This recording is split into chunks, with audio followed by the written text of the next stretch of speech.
What is up, RetroManiacs? Welcome to the Retro Card Chat Podcast. My name is Mike, and I am from Mike's Retro Trading Cards. And you know, almost 30 years ago to the day, this little band of merry men walked into a little card shop in Danville, Pennsylvania, notebooks in hand, little pencils all sharpened and ready to go.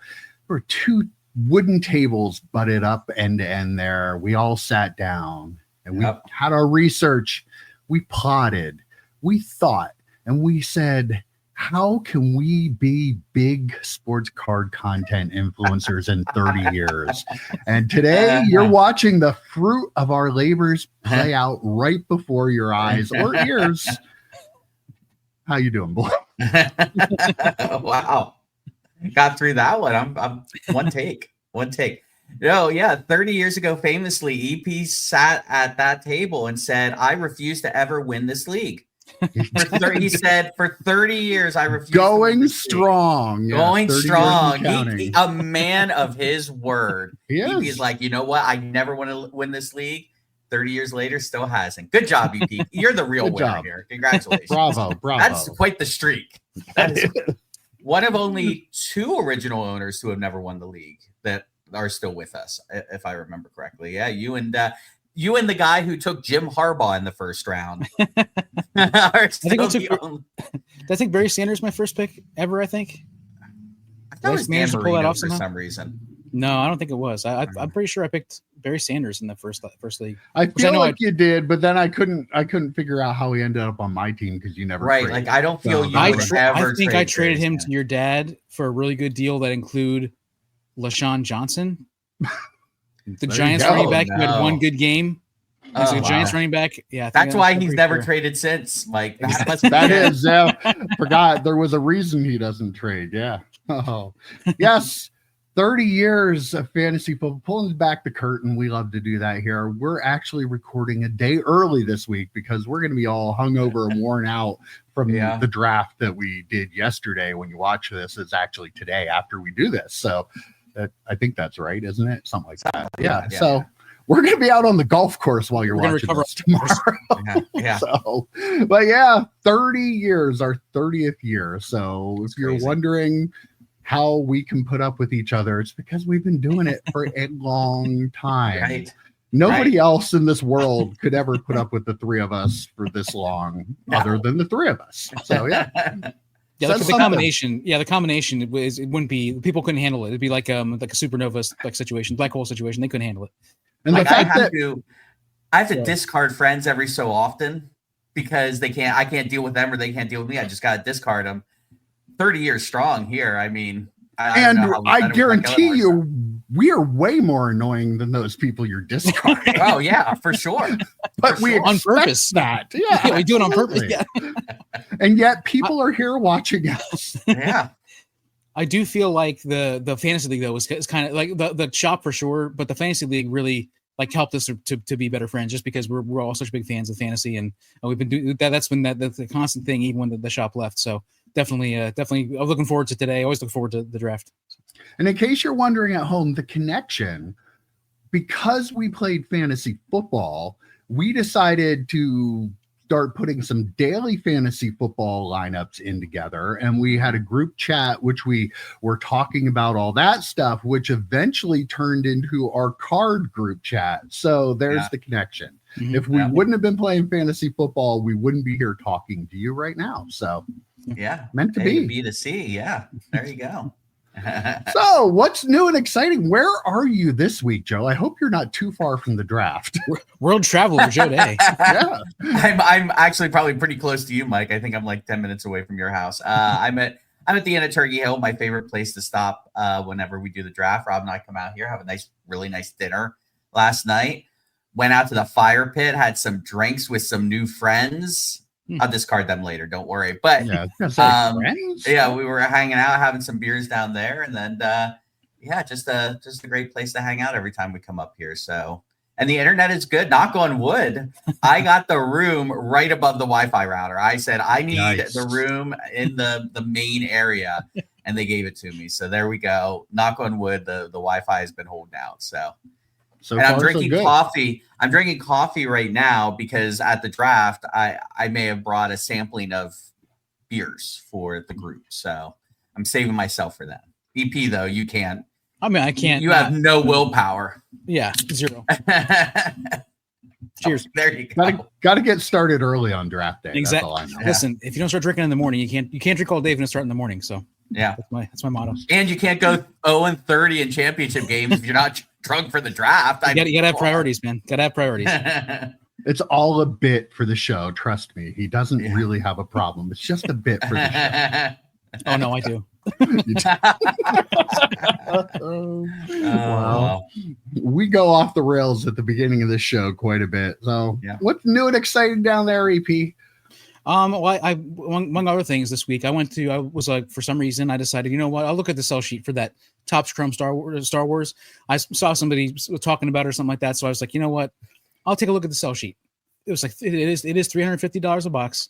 I looked at the sell sheet. There is not a single card, not a base card, not an insert card, not a autograph that excited me out of the entire sell sheet. I wouldn't pay $100 a box for that just because I don't understand. It is upsetting to me because it's supposed to be Topps Chrome Star Wars, and I think there was one Yoda card, and it was like an art card that I didn't really enjoy the art on it.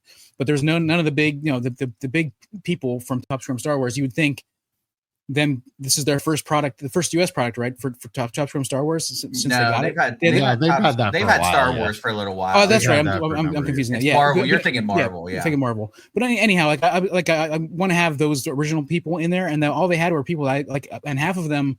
I bet you 3/4 of the characters that were on there I didn't even recognize because they were in some of the new TV shows and stuff, and I haven't watched a lot of the TV shows. So like it's very upsetting that we're not getting good Star Wars stuff either. It has to be Topps Chrome, so $350 a box. There's no way. I'm not even going to get a blaster if I see it, just because of how bad it was. As a Star Wars fan, who has bastardized the license more? Topps bastardizing the cards or Disney bastardizing the shows? Topps hands down. Whoa! Because the Mandalorian might be there's a top five thing that they've done. Like Mandalorian's great, Andor is great, and Andor is the most recent one I think that they released. And so like they actually have released some good stuff. I like the sequels. I know I'm going to take some heat in the comments for that. The Force Awakens is probably my second favorite Star Wars movie. I mean, like I like the Force Awakens. It was the first of the sequel movies. So I like The Last Jedi, which also will get me some hate in the comments. And I like the last. But his favorite is the Phantom Menace. That has been his favorite for years. I don't hate the Phantom Menace. A lot of people hate the Phantom Menace. My. I don't hate Isn't Jar Jar his favorite always character? been his favorite. Jar Jar is not my favorite character. He used to come into the shop with the T-shirt on all the time. I remember. He dressed as Jar Jar Binks for Halloween, if I remember correctly. Mm-hmm. Yeah. Didn't even need a costume. Until he started dressing up as Thunder of Thor: Love and Thunder. Well, that was low-key hilarious. Oh, so yeah, I've been busy with my Basketball Mania stack sale. Holy cow, sold a lot. I had one night of just Michael Jordan cards, and I set a record. I have a little grid where I have 20 spots on it, right? I sold over 50 cards out of one group with 20 like that because I some stacks of some of the different players. Yeah, over 50 cards on one little group of 20. That's an all-time record for my stack sales. That was like insane. So if you're participating in my stack sale, I don't know how you found out about it, but I appreciate it. What?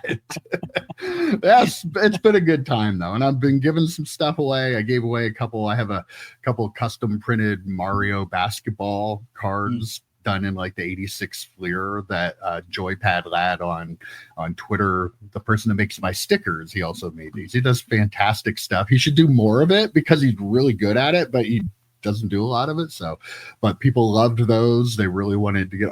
I gave people. I have to complain about something though. Wait, what? All these people that are claiming stuff from me, and I put this card up, and I'm like, there's a lot of people. Guess a number between 1 and 25. They couldn't guess it. The number was 18, and they guessed every number, some numbers multiple times. Nobody got it. I had to delete that post and do 1 to 10 so somebody would get it. They're great at stacking cards, but they're bad at picking numbers to win a card. So this is my life. Anything else? It's been going really good. I still have probably a couple more nights to go. Probably tonight, as you're watching this, will probably be the last night. So I'm not going to promote it anymore. Like, I know people got sick of it. It was just all over the place. It was a big deal. I can't help what the news media does with what I'm doing. So I just picture this like a giant thing right here in the middle of the screen right now, flashing. I would never flashing this giant thing that's like flashing. It's just hitting me in the face at this point. I would never throw anything up. Final night. Saying that. Never. All right. Face. Cover up BP's face completely. Explode my face. Oh yeah. Okay. So anything else new and exciting going on before we get into all the exciting news this week? No, just work for me this week. So same. I actually worked pretty long hours this week too. But I got time in between to sleep, BP. So I know that's a foreign thing to you. But yeah, I was working 12, 13-hour days. But in between those 12 to 13-hour days, I actually got time to sleep, which I don't know how it's possible that you didn't, but here we are. Again, another reason. No. This week they like to stack them up. Like I worked the night shift, then I had to work the morning shift the next day. So that was two of my days this week. That was the killer. Because I'm almost level 50 now, and that would be it's starting to get a little rough to try to do that swing. You should quit and just sell cards. You have enough of them. You keep saying that. No, that's 100 likes. I have enough of the cards, quit. Yes, but not enough ways. 100 likes. EP will shave his head and quit his job. Yep, in that order. 1,000. We'll get 1,000. 1,000 likes. Oh my god. Okay. He actually is throwing out a number now. I like it. He's never done that before. Well, it's been a very slow news week, but we now have a highest selling card in the history of the hobby, as some of us here predicted when we talked about this card in early August.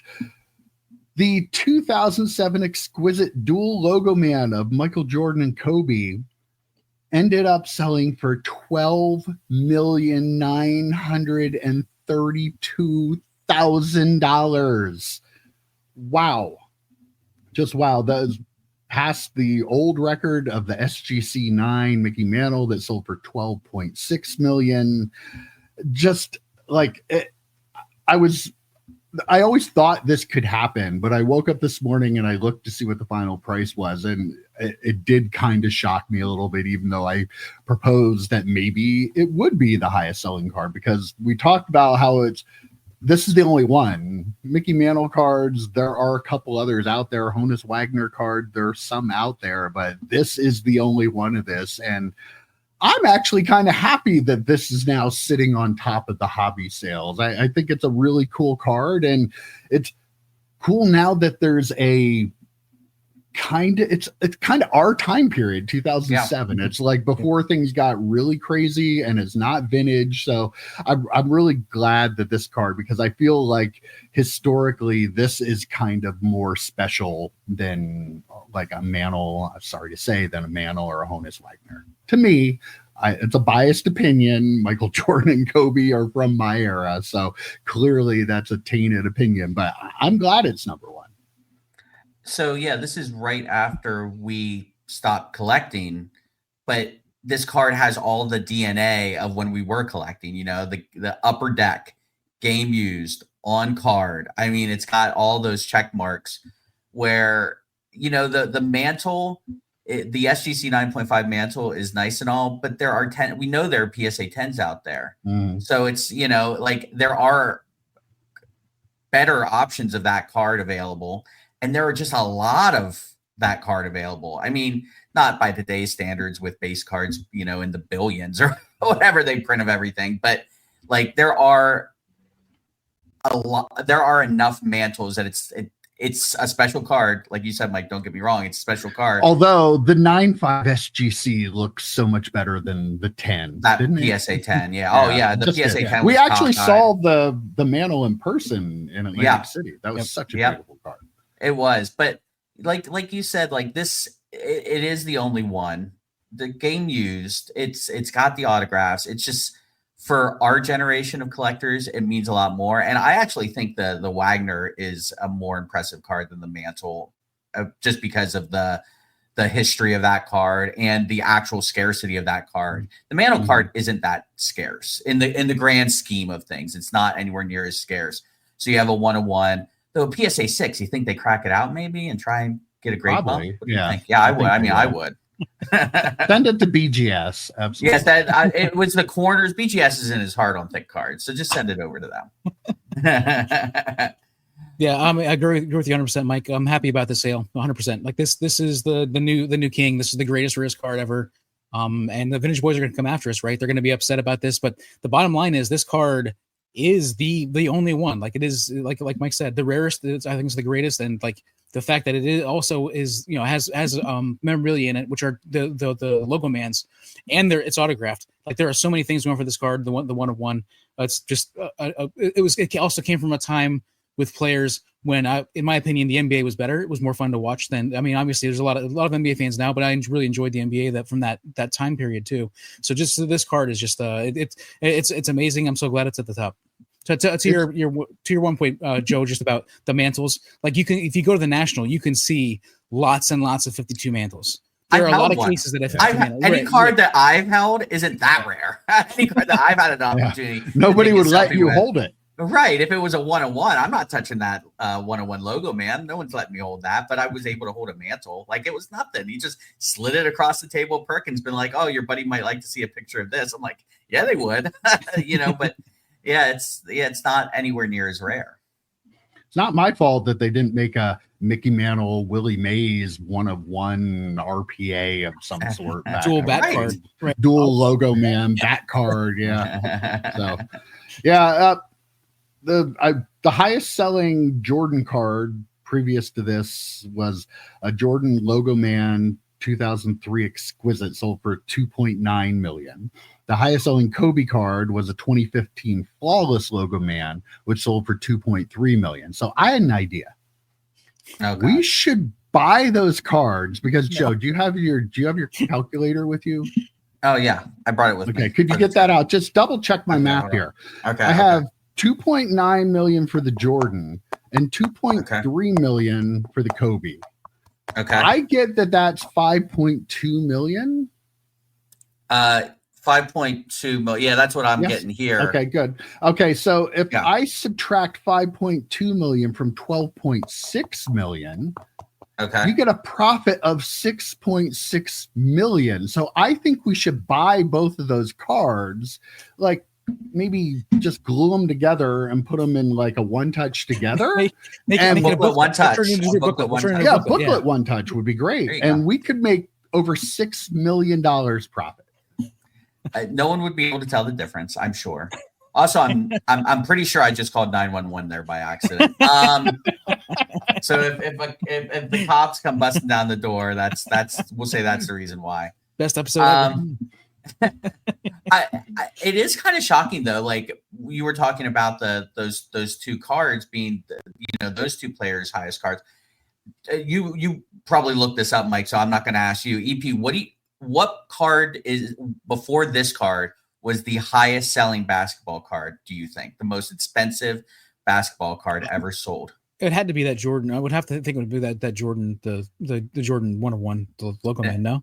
It was Steph Curry 2009 1/1 logo man from Flawless. Really? I saw somewhere though too. There was a LeBron James that sold for something. I forget which one it was. Yeah, there's a LeBron James that sold for 5.2. It was the RPA. Exquisite RPA. Yeah, the exquisite RPA. Number 2, 23, and then 5.9 million was a Steph Curry. Was the 1/1 from National Treasures. I think I said Flawless mistakenly. It's the National Treasures logo man RPA 1/1 was 5.9 million. It's crazy. It wasn't both Jordan back in 2021, by the way. Both back in, so the height, right? The height of the boom. What's this card sell for then? Do you think? Like that's an interesting question. At the height of the boom, if this card goes up for sale, what's it sell for? Or was this the highest it was going to get? Like, would it have $12 million is a crazy amount. Yeah. I mean, it's such a rare card that I think this kind of transcends beyond the COVID boom. Like this, I think this card, like I would assume that eventually at some point this card will sell again. I don't know how quickly that'll happen, but I wouldn't be surprised at all if it sells again, and it sells for more, right? Like if it sells again, it'll sell for more than what's sold for. And I think it's probably too. It's one of those cards though that whenever if they ever do decide to sell it, I would imagine it will be worth more because it's the highest selling card ever. I said it before when we talked about it. It's truly an amazing piece. There aren't others out there of this card. It's amazing the history of those two players, playing at the same time, Kobe kind of taking over Jordan's role when Jordan retired of being the best player in the league and most dominant, most fierce player. And they just both have such big fan bases too. Like I don't know. I guess LeBron may be as popular as Kobe, but there are a lot of people that hate LeBron James. I don't see as many people in the hobby making comments about hating, Kobe. Well, Bryant, and they might, but they just don't. And that has a lot to do with him passing away suddenly, right? So that's another part of this card is there'll never be another one. You know what I mean? Like there could be another Jordan LeBron. I mean, they have different, what's guaranteed, not guaranteed. What's the word I'm looking for here? I feel like EP. Exclusive rights. They have different exclusive deals, so maybe not, but there could be other Jordan LeBron dual autograph cards that they make. This is it. You can't make another one with Kobe. So that adds another layer to it too. One thing I was thinking about with this card too is that I feel like when people in Upper Deck, there was somebody in Upper Deck that when they came up with this idea for this card, they were like, holy crap, this is amazing. Maybe they didn't think it was going to be the highest selling card ever. But somebody there knew, I feel like, that they were making something very, very original, very, very scarce, and very, very cool. And I like to think that they're excited about that. And that's one of the things I keep talking about, that there's not as much of that in the hobby, in the manufacturing side now as there was. I think I feel like there's somebody got really excited about this when they finally put this together, I bet. And Upper Deck doesn't get the credit that they're due in this. Like everything high end nowadays is from stuff that Upper Deck came up with. Topps created the refractor and stuff, but like these cards, the RPAs and stuff like that were created by Upper Deck. This special, like going to Exquisite and Ultimate Collection and that ultra high end stuff, like was Upper Deck, and a lot of that stuff is what's really popular today, and people just don't really bring Upper Deck up. Right. So depending on where you stand, Upper Deck's either the greatest company of all time or the worst company of all time. If you don't like that, like EP, you don't like National Treasures and Flawless, and they're almost direct parallels of Exquisite. I mean, when Exquisite came out at $500 a box, everyone was losing their mind. Like it was the most unattainable thing. Now $500 a box is a box of Donruss, for God's sakes. I mean, so like, depending on where you stand on this, like you, EP, you may hate the fact that Upper Deck started this trend, because it really has turned the hobby into what it really is today with those Panini products, those high-end Topps products. It's Mercury. I mean, that's almost a grandchild of Exquisite at this point, right? What I don't like is I like Upper Deck products. So don't get me wrong there. I do like Upper Deck products. I like their Fleer line of stuff now. They own Fleer as well. But I was never a fan of like the SPs that have so much white on them. It's just the white and the foil and like a cutout carved player. Like I like to have a little bit more of a design on the cards, in my opinion. That's the thing that I'm not a huge fan of with a lot of those cards. I just want to point out though too, before we move on, I'm not sure if we're moving on yet or not, but who had the first pack pulled autograph out of on a card?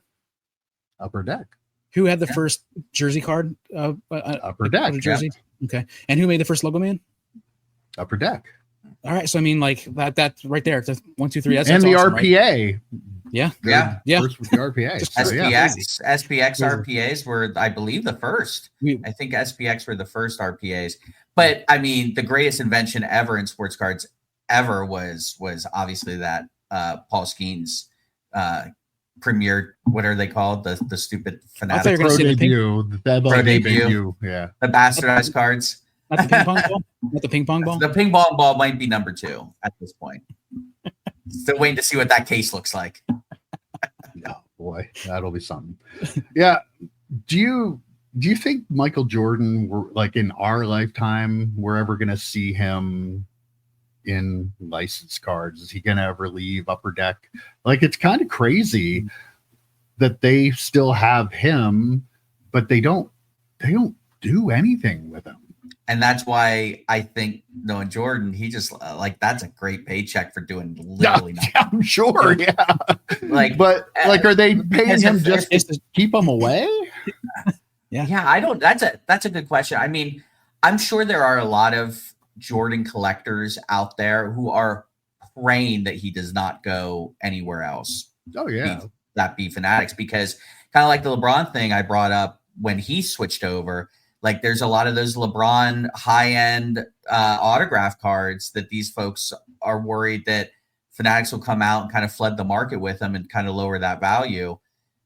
There might be the same concern with Jordan, because if Fanatics got him, how many dual autos with I don't think LeBron so. I don't think Jordan would sign, though. Well, I don't think Jordan would. He would put his contract, I think. He might, he would be one of those one of one or a dual one of one. He might sign maybe 5 cards for him in a year, just throwing a number out there. But I can't see him wanting to be bothered with signing cards. And that's why I don't think he leaves Upper Deck. Honestly, that's why I don't see him leaving Upper Deck. Why? What's the point?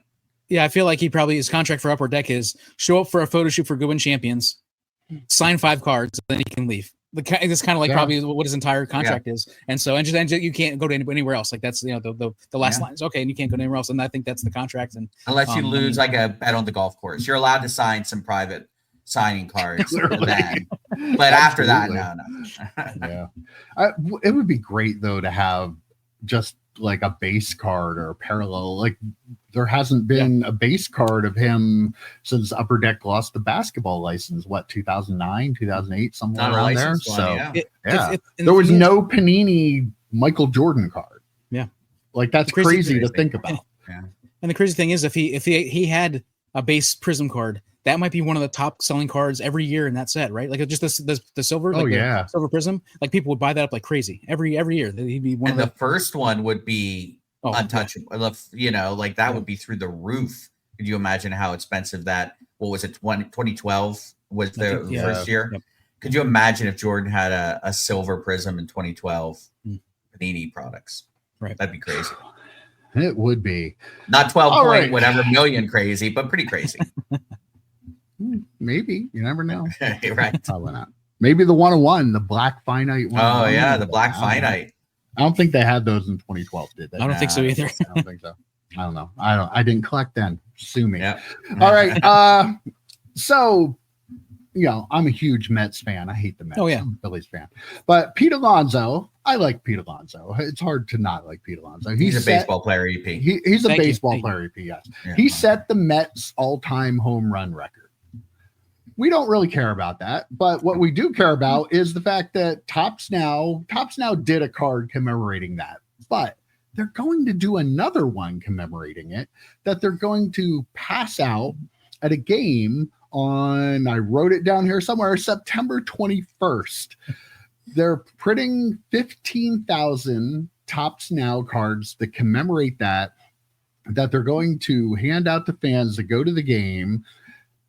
At first, reading Nat Turner's tweet about this, it sounded like PSA would be there to grade the cards, but that is not the case.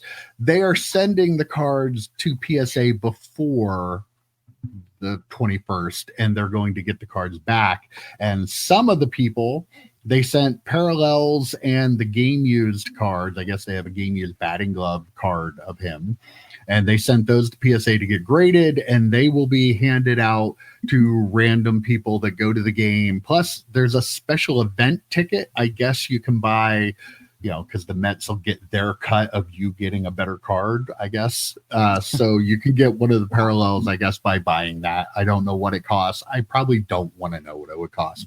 But yeah, my question is, how much are they going to charge the Mets for the upcharge if these are all 10? Right? They got to do that, right? Well, someone's got to pay the upcharge. First of all, they're pushing away everybody else's cards to grade like 2,000 to 3,000 cards for the Mets of Tops Now cards. They better upcharge them at least. Oh my God, Tops Now, the gift that keeps on giving the whole year. I hate Tops Now so much. So they already did a card, right, to commemorate this, and this is another card they're making to commemorate this that they're having PSA grade them. Am I catching all that right? Yeah. They're going to grade the parallels and the game use cards. And they'll be given out to fans randomly at the game. People, the first 15,000 people randomly show up. Sure. Well, the special event negative people, Nelly. Gosh. He is so negative. Yeah. But I actually think it's kind of cool. Like the bobblehead giveaways they've been doing have been really popular. Why not cards? This is kind of cool. And this is Fanatics and PSA working together with a Major League Baseball team. It's like Galactus and Thanos teaming up. Yeah, it is. With the Mets for some reason. Yeah, there you go. Need a Thanos one now, EP. Negative Nelly over there. EP, you like this idea, right? I love it. Like I always loved it. I love Shocking. I always love the bobblehead giveaways. Like although anything like that where the fans get something extra. I mean, this is actually something where like some of these people could walk away with a huge, like a very valuable card if they wanted to sell it. Hopefully, they're all Mets fans. They're not all Mets fans. They're not all going to keep every one of them. But I mean, hopefully, somebody that's a big Mets fan gets something really cool. And I think one of the underlying things here is they're trying to grow the hobby. They're trying to get more people interested in cards and grading cards, and I think that they're good. I mean, this is a good way to do that in a pretty big market in New York City. So I'm very excited. I'm excited to see how this plays out, to see how it turns out, like on social media and that sort of stuff. But I'm actually very like you said, Mike. I'm very happy about it. I think it's a really good idea. I think it's a great idea. If they were to do this at every stadium, every baseball stadium, like they're going to get. I mean, that would be a crazy amount of grading, crazy amount of money, but they're going to get a lot of people excited about cards. EP's two favorite companies coming together. Synergy. Yeah. biggest Fanatics fanboy, biggest PSA fanboy, and baseball. EP fever dream today. Wow. If only it were the Yankees, not the Mets. They got something in the works, I'm sure, for that. Don't worry. They'll work something out. Yeah, I have a feeling that you're going to see other teams copy this. When I was a little kid, we would go to Phillies games, and I would always look at what the giveaways were, and I would pick the games we go to based on the giveaways. My favorite was the jersey, so that was always number one. But the cards were number two.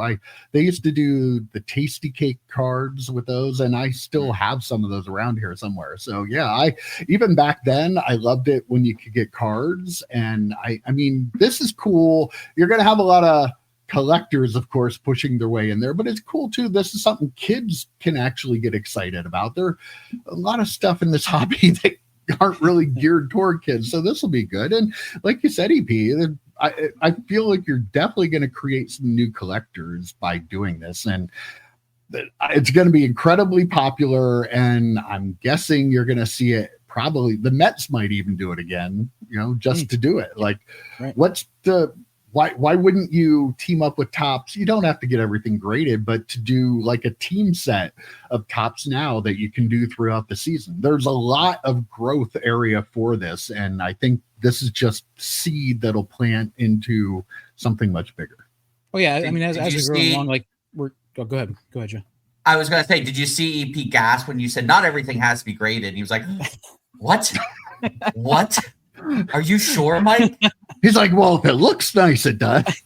I mean, it has to be graded if it looks nice. It's, I mean, it's the going toward the end of August, so we're going to be getting into the postseason. We're getting into the home run chase, that sort of stuff. So there's a lot of opportunities coming up for them to do more of this stuff. So as far as getting people doing it in the stadiums, though, they're kind of running out of time.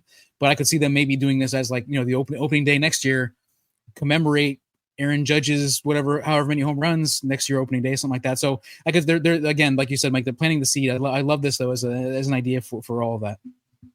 Can you imagine the lines that are going to be lined up outside of the stadium to Oh. get in that night? Could you imagine if they did it for Ohtani in LA for the Dodgers?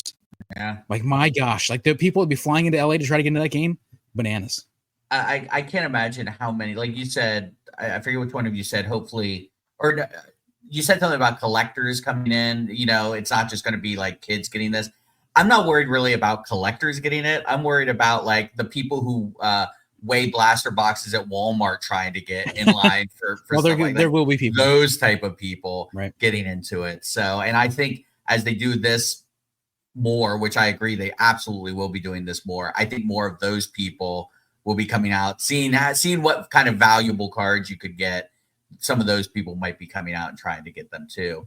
You know, it depends on like it's the value of the card and the gamble of what cool parallel and grade you get versus the cost of the ticket, right? So there's that delta. Like, is it worth me going after it?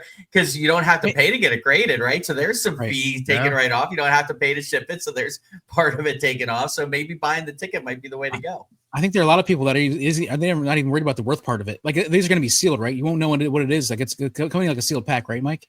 So you like, yes, when you get it, you have to like crack it open. It's like a little bit of that gambling itch. So people are going to be showing up just for that, I think. So, but before we move on, Mike, I want to say you're talking about giveaways, and I went to some Phillies games back when I was a kid. I went to like a Phillies Cardinals and Phillies Pirates, I think it was. Maybe Phillies Reds might have been one of them. But they gave away for the one that I went to. They had sunglasses that were like the flip up ones, like the outfitters used to wear, and then the other one was little mini Louisville Sluggers that they handed out to people at that stadium. I think those. I guarantee they don't do that anymore. No, on the stands, right? Yeah, I probably still have mine. I had a couple of those. I have with the Phillies logo in it. Yeah, absolutely. That's funny. Well, yeah, we talked about a record card sale, and EP brought up Shohei Ohtani. I'm going to talk about a non-record card sale of Shohei Ohtani. He is not the record holder. He had his Tops Now card with his dog Decoy, the 1 of 1, graded a PSA 10, sold for almost $20,000. But it's not the highest selling card with a dog in it. That actually belongs to the 1887 Art Whitney with dog that recently sold for $21,500. Oh, wow. I wanted to bring this up because I love cards of dogs. I think they're fantastic. But Shohei just couldn't beat Art Whitney there. Art Whitney, everybody knows him. I don't need to go into his history, who he is. But yeah, the Art Whitney card is still the record holder, which was just said earlier. But Shohei didn't beat it. I'm actually kind of surprised by that. I am very surprised. What year did you say that was from, Mike? The Art Whitney 1887. That's like 40 years ago. Yeah, it's. I don't have my calculator in front of me because I called 911 accidentally, I think. I'm a little curious, like if Crypto has a card in 1967 Superman, because if that was high grade, I could see that eclipsing 20,000 too, because those cards are so valuable in low grade. Like that doesn't have much. Yeah. I remember looking at TCDB and I remember him not having a ton. I have your toy, by the way, Mike. It's in my car. Yes. Superman and Crypto. One was Superboy, the comic book, because he wasn't introduced in Superboy. I think I saw a video about that he was introduced in Superboy. So that's when it would have been. Would it have been 67? Would it have been before that? Do you think? Or I'm not sure. I'd have to look. But it is an interesting niche kind of thing. You know, like you could collect all the greatest cards of dogs, and you wouldn't be out like a box of Flawless. I mean, right? Yeah. That's about right. No, that's not true, because you'd have to have the 1887 Art Whitney and dog.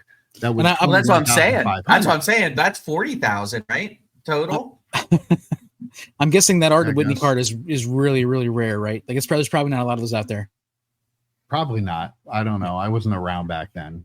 Freaking Ohtani though, man. Just believe it or not, I wasn't around back then. Yeah. Ohtani couldn't take away the title. So I just wanted to bring that up because it's a really slow news week. Yeah. Literally not much going on in the hobby. So because of that, I thought it would be nice to maybe change gears a little bit here on the podcast and, I don't know, actually talk about cards and collecting for a little bit. What? Half the people probably just turned off, and the other half are like, yes, this will be fun. It's about time. Right? I came up with a couple just general card questions for you guys, and I would like you guys to answer them for me. Share your answers with the viewers and the listeners on the audio podcast, because I don't refer to the listeners enough. And we have quite a few people that just listen on the audio podcast. So I'm sorry. You're just as important as the people watching on YouTube. Maybe more important than some. Just kidding. But yeah, so to our audio viewers, this is also for you. But yeah, Mailman Matt. Yeah. Oh, I don't think Mailman Matt listens to I don't think he's still listening. If you are listening on the audio podcast, though, drop us a rating, leave us a 5-star rating, and drop us a review. Help with the algorithm there to get us to grow a little more there. I don't say that very often, so I feel okay saying it right now. But my first question, you guys, is what do you enjoy most about the hobby? By the way, we were not given these questions ahead of time. No, I want honest answers about this. So I might have to cover up a little dead space while you think. That's okay. I'm getting better at that. What do I enjoy most about the hobby? I would say it was the people we met along the way, Mike. For the audio listeners, Mike almost spit out his coffee. Not when I'm going to take a drink. Joe goes from being like the most negative Nelly to being like the sappiest, most emotional. You're welcome. I love you guys. So no, for me, it's like there are so many different things out there that I never feel like I need to like stay in one part of the hobby. There are so many different parts of the hobby that if I get burnout from one of them, I can just pick up and go to another thing. And I like that versatility with the hobby where you're not always stuck. You can always find something to get your attention, to keep you entertained. Lid for every pot, ass for every saddle, as I always say. So like that ability to kind of like, I completely changed the way I collected, and it was possible because this hobby is so vast and growing, and there's so many things out there to collect. So like I went from collecting nothing but football cards to now nothing but non-sports cards. Pretty much, I did it pretty much overnight, and you can do that with the hobby. So I like that part of it. EP? Crazy freaking cards, man. You guys know that I love lots of aspects of the hobby. I like to even pack and ship and sort and all that sort of stuff, but crazy freaking cards, man. Like a 1997, like I love finding a 1997 insert that I've never seen before and be like, or one that I forgot about, and just be like, oh my God, look how amazing this looks. Just I love when I find a card like that I haven't seen before, that I forgot about. And that's why I love our Friday show so much, because you guys are always coming up with cool cards. I get excited about base cards, but when I see a really cool insert from like 1997 Pinnacle that I'd never seen before or something like that, like that, it gets me excited every time. Like no doubt about it. Like, it's got to be the crazy freaking cards. Or stuff you forgot about too. Yeah. There's a lot of because I'm old and I forget everything. But yeah, a lot of stuff I used to have at my shop and totally forget about it. And then you see it and you're like, oh yeah, I remember those. I think personally, and I mean, I used to have a card shop, so I always consider myself a card seller more than a card collector.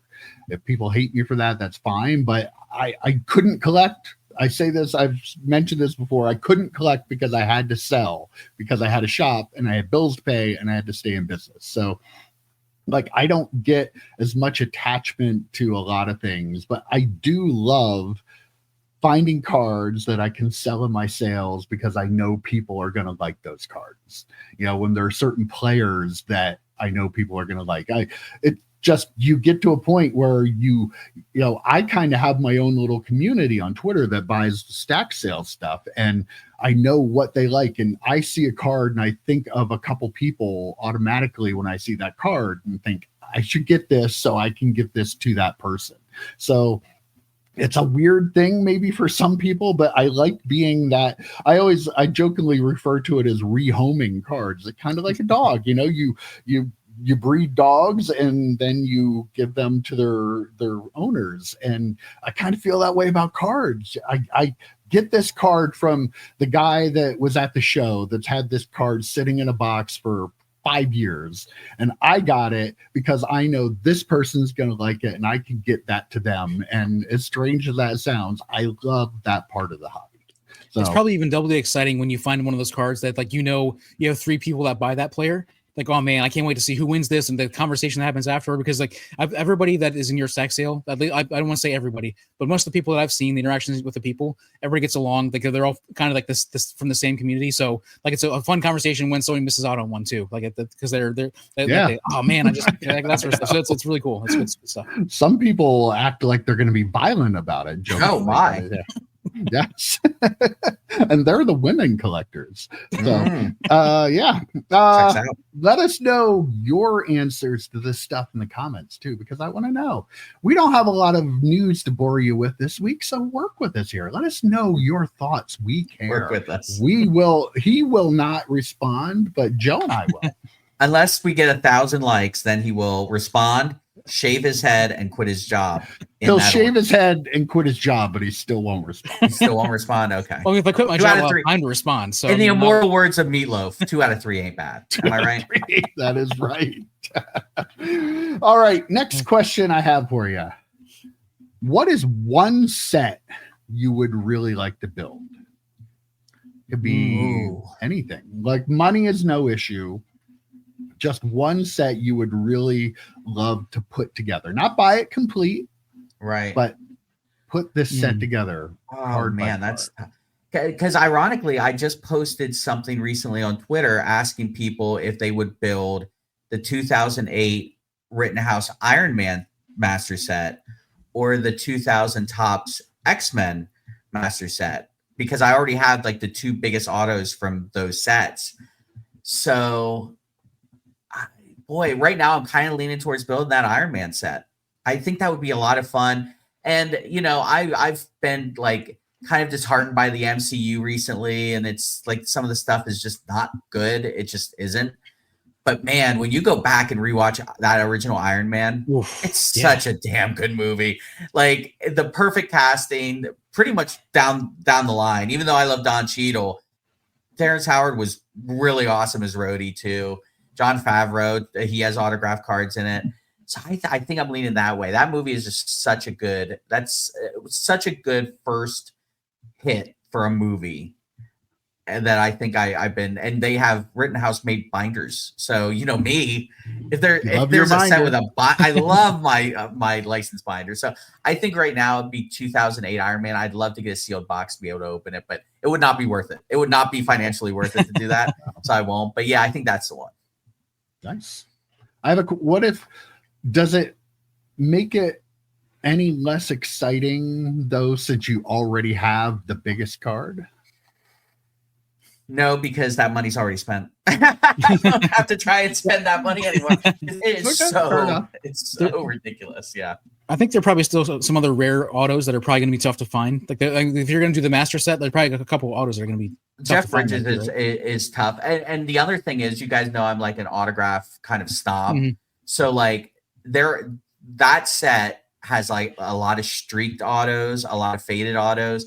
So it's like, yeah, there's some like 17 autos. Is that like 17 years old now? No, not 17. It's like 7 years old, 7, 8 years old now at this point, right? 2008, 17. 2008. Right, 7 is 17. Okay, it is 17. Yeah, I was 2018 for some reason. Yeah. You skipping decades. Calculator. Yeah. But yeah, there's a lot of faded autos and there's a lot of streaky autos online. So it's like, I'm not going to spend $1,000 for a Jeff Bridges auto that's all streaky. So like kind of waiting for those to come around is like its own little chase. Building the set wouldn't be easy, but it would be easy if I didn't care about how the autos look, right?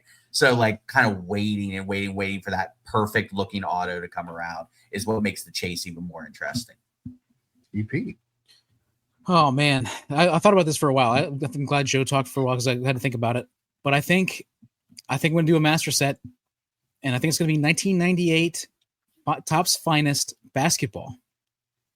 As much as the thing is, like, the 96 has the Kobe and the Allen Iverson and the Ray Allen rookies, and I could think about building like 1952 top set. But I feel like the 1998, because of the parallels, and so I'm doing the master set, so I want to get all the golds and all the refractors as well. But also like the Vince Carter rookie year, it does have the Ray Allen, Allen Iverson, the Kobe Bryant, all those rookies from that year. It's got Dirk rookie cards, so it's got a really cool checklist in my opinion. And I feel like that is the one because of the and we've talked about the 98 Finest, the design that they use for all three sports, baseball, football, and basketball, as easily one of our favorites from the 90s. So like I feel like that's the one to have that master set with all the refractors and everything. That'd be a really cool one to put together.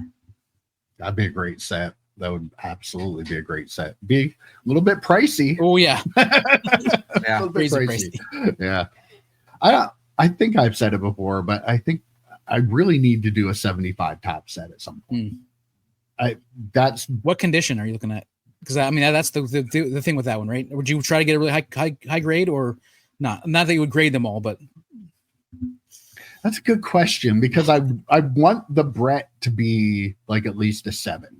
Like I want a really nice Brett, but then like I just kind of think about throwing it together. But then I think, well, yeah, but if I have a 7 Brett. Right. Why would I want the other cards to be 3s and 2s? So yeah, I think I would probably try to go for. It's not that expensive of a set, so maybe that could be a fun way to do it too, because it would be easy to just do a 75 top set. I could get lots of that and put that together in no time. But if I'm more particular, especially with the centering, I do want it to be centered because those cards are notorious for bad centering and they look absolutely awful being that off center. So yeah, I want a Brett that's at least a 7 that is centered. And I think I would try to get the rest of the cards at that level and make sure they're all centered. I think that would be fun to try to find, the last couple of commons that I need one, but I need it with nice corners and it needs to be centered. So now would that be a binder set for you? Would you put it on display? Like what would you do with that? Well, I would love to, but like I never buy binders or pages. So I need to do that because I have to finish the 96 Leary X basketball set.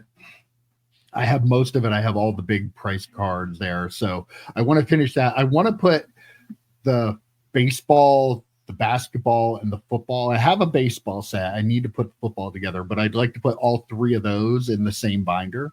So, that's cool. But again, I need to some point actually buy a binder and buy some pages so I could actually do that. So I would enjoy putting those in a binder. Next time I see them on sale on Amazon, I'll let you know. Let me know. You need to get one of those like old school looking Ultra Pro ones with the baseball in the set. You know what I'm talking about? Yeah, but I'm going to have all the sports in it. Oh, are you? Okay. I thought just for the 1975 set, you were thinking about doing that. I probably have some of those laying around here somewhere. You probably do. I'm looking for.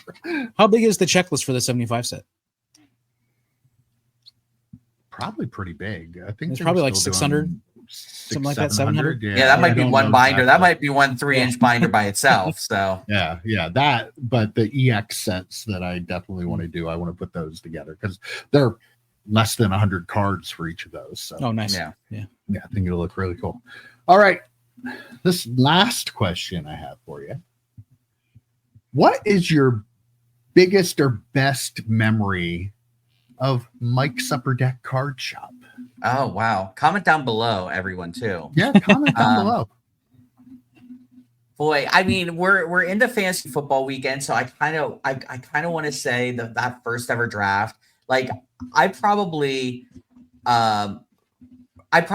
remember it with like rose-colored glasses, and it was probably like because I remember I was coming off of work. I had just worked the morning shift at Perkins. Going to the draft. So I just remember being like probably sticky and disgusting from pancake syrup and cleaning before I came over.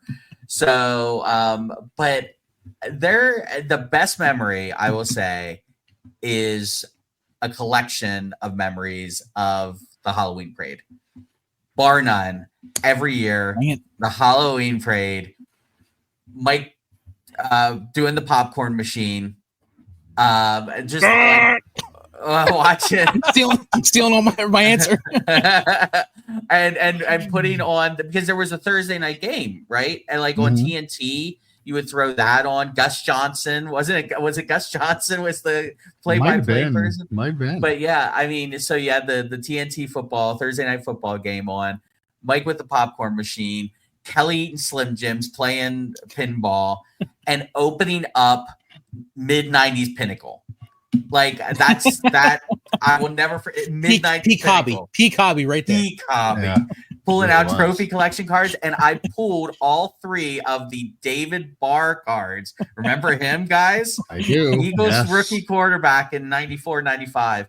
And I pulled the base, I pulled the regular trophy collection, and then I pulled the artist proof, and I got the 3-card holder. Yep. So that specific memory is probably number 1, but just in general, the Halloween parade. Well, that's going to be my answer too. Like it was stolen, so I'll come up with something else here. But like just to riff on that a little bit, just to walking into Mike's, it's hopping. Like it's hopping outside, but you're walking to Mike, it's hopping because it's Halloween parade night. Mike's got like you said, the smell of the popcorn, having a pop and a pop.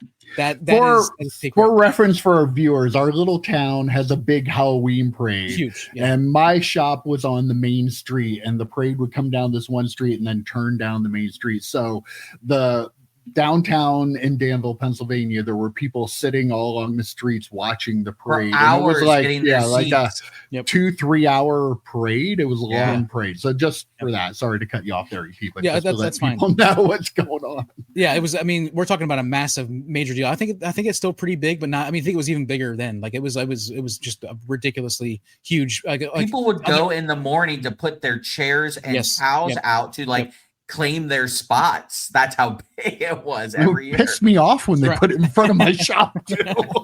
And like surrounding fire companies and stuff would participate, like not just the ones from in town and in their county. Like they would have other ones from that would come in and stuff. It was just a really big deal.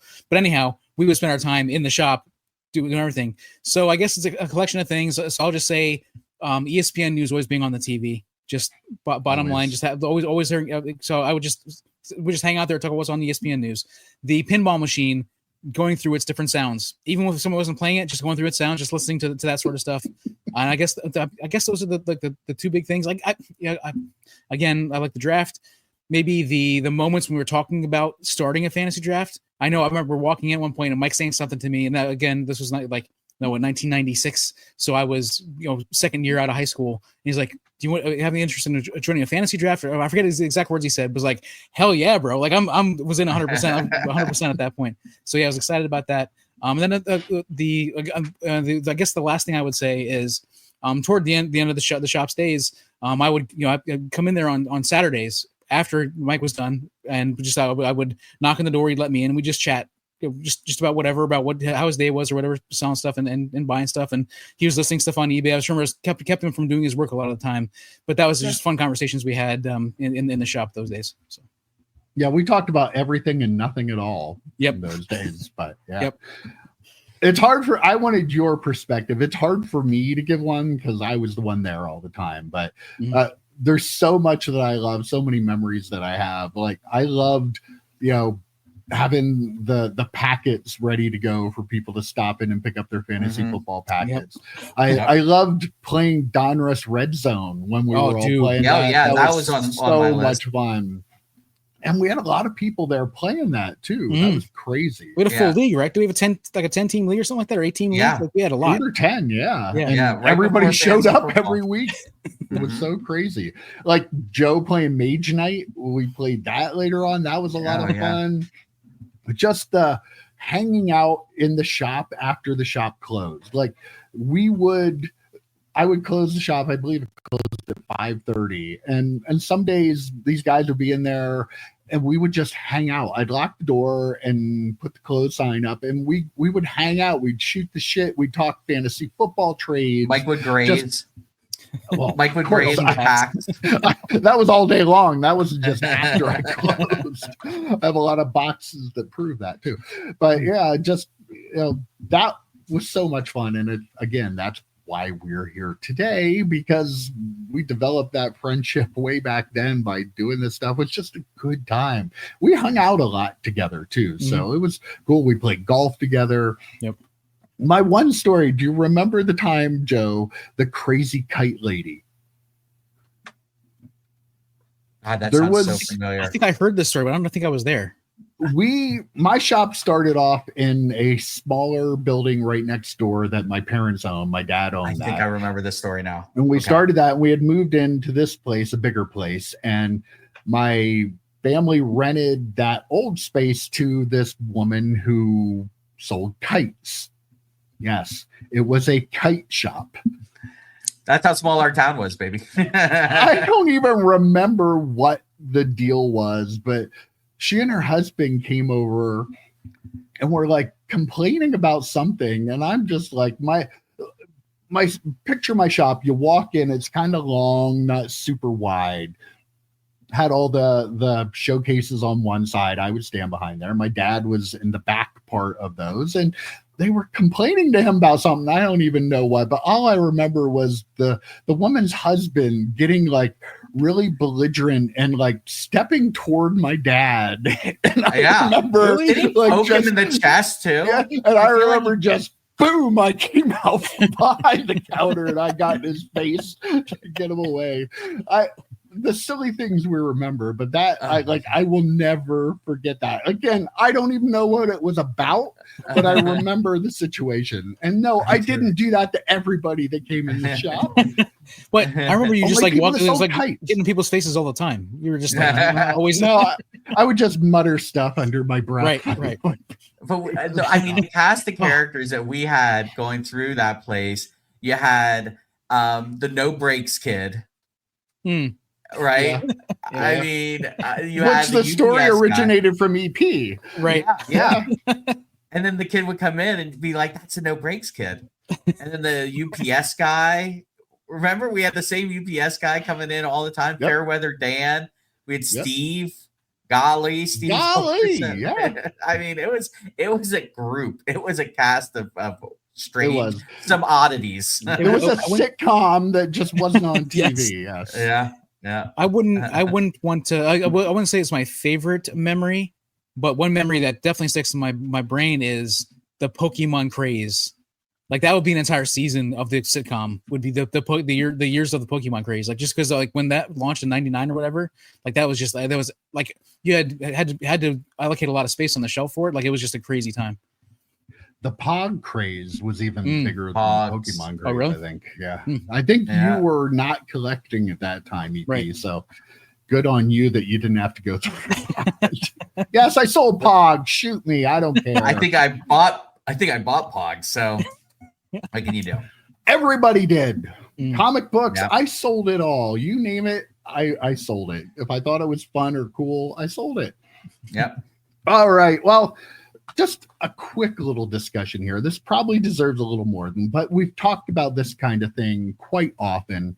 Our old friend Sue's Yanks Chick on Twitter, YANX. We've used some of her stuff from her Wednesday night card chat on our shows that we do on Wednesdays. She's a really great follow. She works for SGC too. So, but she posted an article that was on townhall.com that said baseball cards are the new casinos, and she wondered people's thoughts about it. I know what our thoughts are about it, but we can talk about this a little bit. That it's going, I don't know how much I would call townhall.com mainstream. I don't know, probably not, but still there's a website that has articles, and somebody not involved in the hobby is talking about how the hobby is baseball card shops are turning into casinos, and they are. Fanatics has a new loyalty program that they have come out with that links all of their stuff together. You're going to earn points from purchases on apparel, purchases of cards, buying into breaks, gambling on their site, and all that will go into one account and you can earn perks.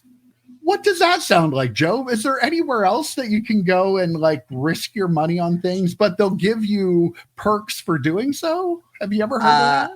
I have a set of golf clubs that proves that theory. You do. That is not a joke. That is not a joke. Through the perks of the casino up in Salamanca, New York, I have a set of irons that I still use to this day from playing so much poker up in Salamanca years and years and years ago. Yeah, it's not a joke. Yeah, that sounds very much like what Fanatics is doing right now. Yeah. Joe, how's your Fanatics membership? Like with your program, your rewards program? Where are you at with that? How deep are you into that? I'm negative, Ghost Rider. Nope. Are you sure? I'm 100% positive on that. This is one of the things where you you aren't doing something, but you really are. I have standards, gentlemen. I have standards. One of the crazy things about this is I read the article that you sent us, Mike, the article, the town hall article, and there were so many things in there that I said it in the chat. Are they watching our content? Yeah. Right. I mean, all the stuff that we've talked about, it's, I mean, 100% is the stuff that we've talked about. I'm glad everyone's catching up to us. And it's not that we're brilliant. I mean, it's just pretty obvious to anybody with a set of eyes and a brain can tell that, and not beholden to the company that's doing it. Exactly. Well, they know, they're just not right. Saying they're just not saying it. Yeah. Someone who just eclipsed 400,000 subscribers, just throwing that out there. Maybe someone like that. Not us, Mike. Oh, no? We're close. We're close. I thought we got there this week. Yeah, I thought we got there this week. No? Okay. All right. Well, hit that subscribe button if you're watching. We got to get the. If we get up to 400,000 subscribers, he's going to do more than shave his head. I'll tell you what. I will definitely shave my head if we get to 400,000 subscribers this week. I'm surprised we got to 400. So to this day, I'm still shocked by that. Yeah, but I mean, it's so apparent. Like my dad used to love to go to the casinos in Atlantic City. He got sick later in life and he was disabled, and that was the one thing he loved to do. And he got all his rooms comped every time. Like he played. Like that's what he loved to do. And the Fanatics thing is exactly like casino rewards. It's no different, and you're getting it from there's no argument. There is no argument to be made that this whole hobby isn't like a giant casino. We talk about it all the time. We can go to a website and buy cards virtually at any time and sell them back if we don't like them and just keep cycling the money through. It's like playing a slot machine. It's absolutely the same thing. It just I don't know how anybody could say otherwise. Whether you love that or not, it's fine if you love that it is. Gambling is legal. I'm not saying gambling is bad, but the people that just don't want to, I don't understand how people can't just admit that, that's what the hobby is. Sorry, EP, I cut you off 3 times. That's fine. I was just going to say, I think this might be a little bit more insidious than gambling just because there's no regulation. So I feel like there are a lot of people that are taking advantage of that part of the aspect. If they're thinking about the psychology part of it, I think there are a lot of people that are understanding the psychology part of it, that it is gambling, and they're taking advantage of that by doing a lot of the things that are going on right now in the hobby. That repacks is an example of something that I wonder if those even happen if there's regulation like that. That just feels like they would be done very differently if they actually were if there's regulation. And they're a thing that can be done fairly, so that people who like to buy that aren't going to get cheated. That's all. I'm not a huge pro regulation fan, but when you have so much money being turned over in this hobby, for it to be unregulated, it's just mind-blowing to me, because no matter how many good ones you have, there's going to be an equal number or more bad people that figure out, I can scam people by doing this. And it happens over and over and over and over. And that doesn't make repacks bad. It makes the bad people that are screwing people bad. But if there's nothing in place to keep those people from doing that, like, what are we even doing here? Like, it makes everything bad, everything suspicious, could be shady. It's just rough. Yeah, I've said for a while, like laws and regulations are not made and written for the best of us. They are made and written for the worst of us. Like that's why regulation needs to happen in some capacity in the hobby because, yes, for every good apple, there's probably about 100 bad, right? So you have to write the laws and you have to write the regulations for those people. And, just to follow up on what you were saying about, gambling in and of itself is not bad because people enjoy it. It can be entertainment. But even like the show I talked about, was it last Wednesday? We were talking about content creation. I mentioned Vegas Matt. I mean, he's been on like a terrible losing streak, And, he's like, we can only do this because we have sponsors and he's kind of independently wealthy. So he always says, play within your means and things like that. But as I'm watching, like, how much he's lost, like day to day, I'm thinking, I bet you there are people in the hobby losing that much money every day too. Absolutely. Opening up a box of Flawless, a box of National Treasures is like $2,500 a box.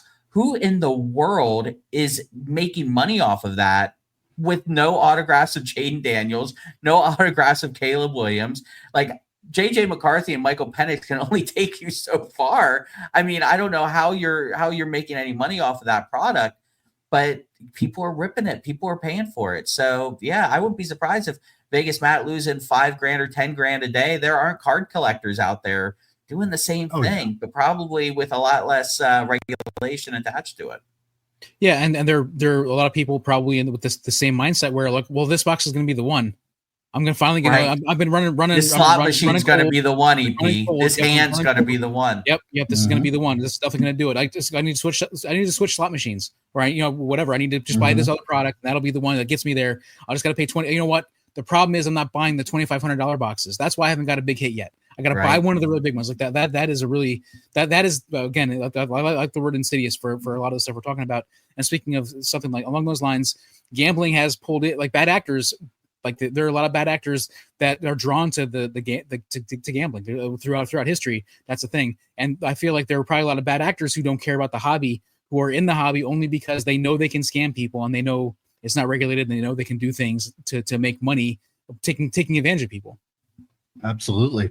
And like, if you enjoy doing breaks and stuff like that, buying repacks, if there's regulation, how's that going to affect you? It's not. It's just going to make it safer for you. Get better for you.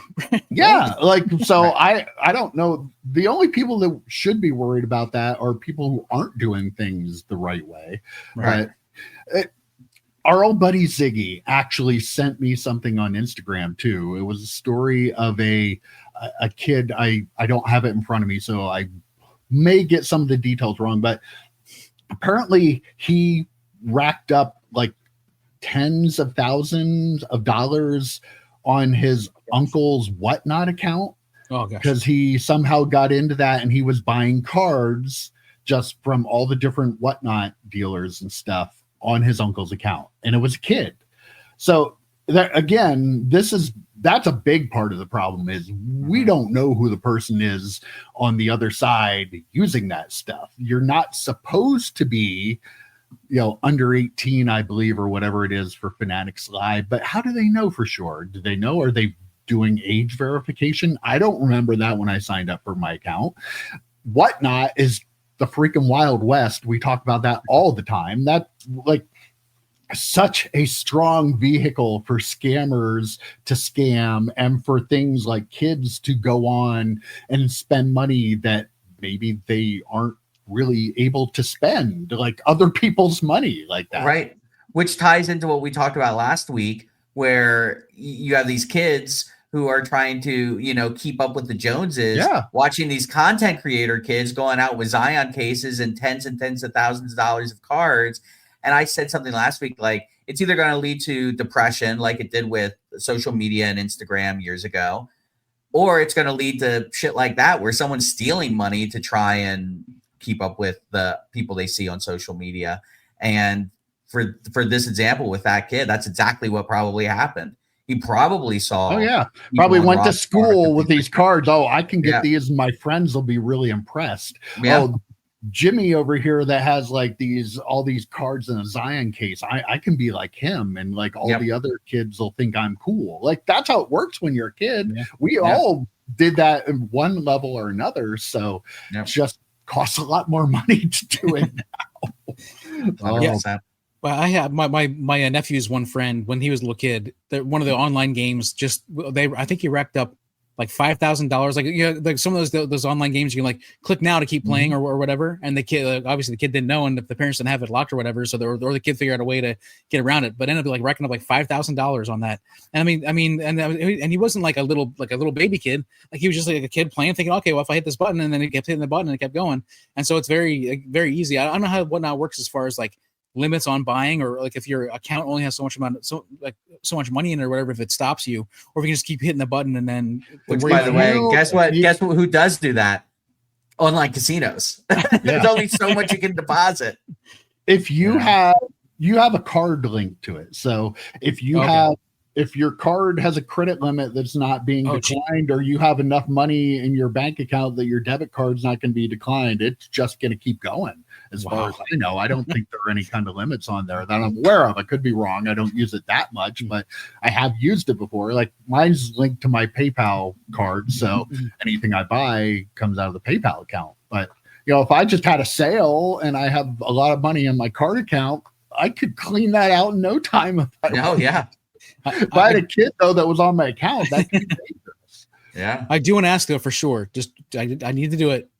Was there actually a kid involved, or was the guy just using this as an excuse? That's a Joe Day line of thinking right there, sir. Because we've all witnessed this. We've all witnessed this. Yeah, we have. But I'm gonna like all of those. I'm gonna say it can be both at times. I'm absolutely sure some people did it that will blame it on a kid. I am also absolutely sure there are kids out there that are doing this because younger kids don't understand. Oh, this card's $40 here. Okay, this one's $100. Like they don't understand in their mind at a certain age that all these little transactions together make a big bill. Like you were saying, the kid with the games, that was probably not very much, but when you do not very much over and over and over and over and over again, it becomes very much. And like they just don't really have that. They don't have that in their brain at a younger age. Like you're not a fully developed brain. And that's why we need some kind of way to make sure they aren't buying into breaks or buying cards on Whatnot or Fanatics Live or anywhere. Some of it's parenting, yes, but that can only go so far. There should also be some other safeguards against that. But what do I know? I'm just an old guy. Talking about cards. I was thinking when you were describing like a little bit over and over and over again, I'm like, how many people get the bill from their stack sale purchases from you, Mike? And like, holy shit, how did this happen? These are $1, $2 cards. I have heard that more than one time. Yes. It's $1 at a time. Yeah, but some people are sometimes shocked at what they claim. But at least they're adults. Maybe they aren't. Maybe I should take my own damn advice here. What if they're all kids buying from me and their poor parents are paying for everything? You need to set like age cards needs age verification. Oh boy. Oh jeez. Well, I'm sorry that I threw this a little bit in at the end, but hey, everything else we talked about today was positive. Yeah. We are now the Positivity Podcast. Yeah. No. I'm going to change it to Positivity Podcast. Oh, okay, Joe. We won't do that. All right, guys. Well, I have a fantasy football draft I have to get to. I don't know about you guys, but I got to get out of here. So I'm going somewhere to drink some beers with some people. I don't know what you guys. He just put it on auto draft. It might be the best you've ever had. Might be. Yeah. Can't do any worse. He doesn't win ever. Toby Gerhart was a first round pick of his. I'm just throwing that out there. Let us know in the comments. If you want to bet us about all the EP bots, put your money where your mouth is, EP bots. Put money on EP winning this year. I'll bet every one of you. Yeah, I I'll won't take bet. all. That would covers be in that one. illegal. I'm not doing that. But hypothetically, figuratively, something like Mike's that. retro Anyway, trading card bucks. yes. We'll do Mike's retro MRTC bucks. with our membership program, our rewards program. We're gonna All right, before we dig ourselves in any deeper of a hole, that's all we got for you this week. That was a pretty good chat, and I will see you next week. Take care, guys. See you, boys. Adios.